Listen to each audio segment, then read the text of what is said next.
তৃণমূল জমানায় বাংলা যেন দুষ্কৃতীদের স্বর্গরাজ্য। সিউড়িতে দুষ্কৃতী ধরতে গিয়ে আক্রান্ত পুলিশ। আইসির কলার ধরার অভিযোগ স্থানীয়দের বিরুদ্ধে। কাদের মদতে এত দুঃসাহস দুষ্কৃতীদের? কোথায় গেলেন পুলিশ মন্ত্রী? কবে ঘুম ভাঙবে তার? সিউড়ির মিনি স্টিলের ঘটনায় 20 জনকে গ্রেপ্তার করেছে পুলিশ এবং এই ধৃতদের মধ্যে রয়েছে যুব তৃণমূল কংগ্রেসের মল্লিকপুর অঞ্চল সভাপতি বাবু আনসারি।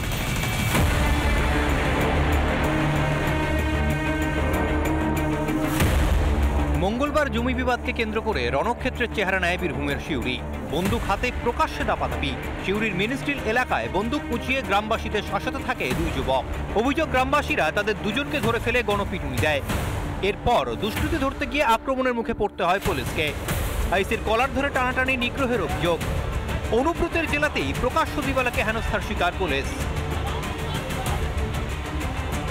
একটা ল্যান্ড নিয়ে ঝামেলা চলছে। মুখ্যমন্ত্রী বারবার বলছে যে যারা জমি দখল করবে তাদের নিয়ে কড়া অ্যাকশন নেক, কিন্তু এরা বারে বারে কিছু না কিছু একটা করছে। দুইজনকে আগ্নেয়াস্ত্র সহ কিন্তু যখন গণপ্রহার করা হচ্ছিল সেই খবর পেয়েই পুলিশ ঘটনাস্থলে যায় এবং পুলিশ হেনস্থার মুখে পড়ে। এই কারণেই পুলিশের পক্ষ থেকে একটি শতপ্রণোদিত মামলা করা হয়েছে, এমনটাই পুলিশ সূত্রে দাবি করা হচ্ছে। ঘটনার পরই ব্যাপক ধরপাকড় চালায় পুলিশ। গ্রেফতার করা হয় বাবু আনসারি সহ 20 জনকে। এদের মধ্যে মারামারি কিছু হয়, 2-3 ঘটনা হয়েছিল। ওখানে কিছু লোক অ্যারেস্ট হয়েছিল। যে ছেলে আজকে আইসি ইউনিফর্ম ধরেছে ও ছেলে এর আগে অ্যারেস্ট হয়েছে, কিন্তু তারপরে ও বেলে ছিল, বাইরে ছিল। প্রাথমিকভাবে জমি বিবাদকে সামনে রাখা হলেও তৃণমূল নেতার বয়ানে স্পষ্ট গোষ্ঠীদ্বন্দ্বের ইঙ্গিত।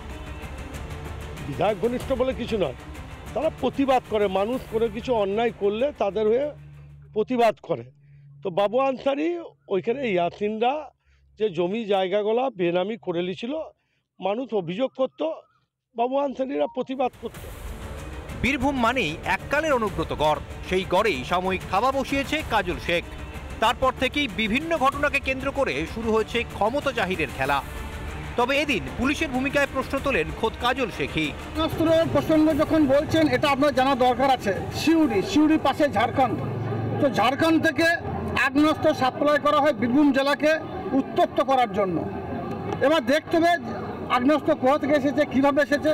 অন্যদিকে আইনের পথেই চলবে, সাফ বার্তা জেলা তৃণমূল সভাপতির। পুলিশ কাউকে ছাড়বে না, পুলিশের কাজ করবে, যে দলেরই হবে। এখানে দল দেখার দরকার নেই, রং দেখারও দরকার। পুলিশ তৃণমূল আঁতাতের অভিযোগে সোচ্চার বিজেপি।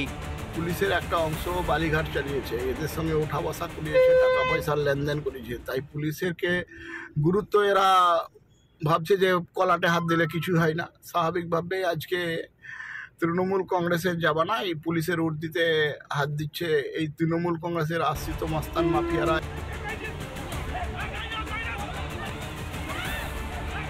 বিশেষ করে 13 জন মহিলা, এই মহিলারাই কিন্তু যখন পুলিশ ঘটনাস্থলে পৌঁছে গ্রেপ্তার করার জন্য যাচ্ছিল, সেই সময় পুলিশকে বাধা দেয় বলে কিন্তু একটা দাবি করা হচ্ছে পুলিশের পক্ষ থেকে।